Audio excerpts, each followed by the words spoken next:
Your desire to pray, your desire to worship, your desire to fast, or anything of the similar nature will be preyed upon by spiritual forces. What I mean is, you want to spend time and focus on calling on God or thanking Him. You want to spend time in praising Him, honoring Him, and adoring Him with worship. You want to spend time fasting by sacrificing either food or TV, or actually doing something by spending your time in the Word or spending your time worshiping Him in that fast. However you choose to fast, if you decide to pray, worship, fast, or anything of the sort, you will be preyed upon. For example, I wanted to start a fast, and I asked my kids if they could join me in prayer since they're in the home as well. And I said, let's begin with worship. And all of a sudden, I said, just clean up. I don't like the spill on the floor. My son got upset. It was like, you only ask me. And then I was like, I don't only ask you. And then this was the beginning of the distraction. So a lot of times we need to make sure that we are focused on what it is that popped into our mind. The scripture does talk about, if we're going to vow, make sure that we don't vow if we are not able to keep the vow.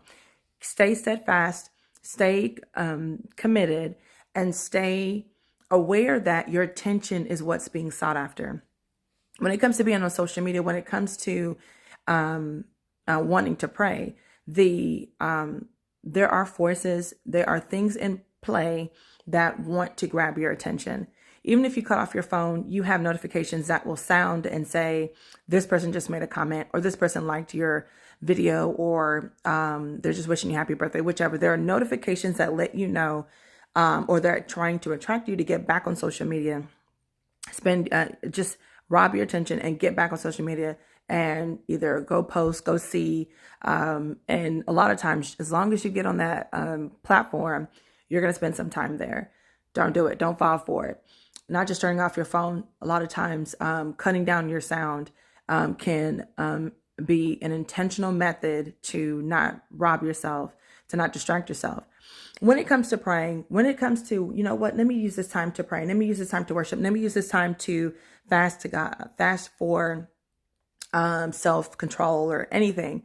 Be careful in trying to be on top of what is going to grab your attention and follow through. Last night I wanted to pray. I was leaving work, and I said, you know, when I get home, I'll pray with my kids instead of just deciding then and there, do the celebration with them by myself.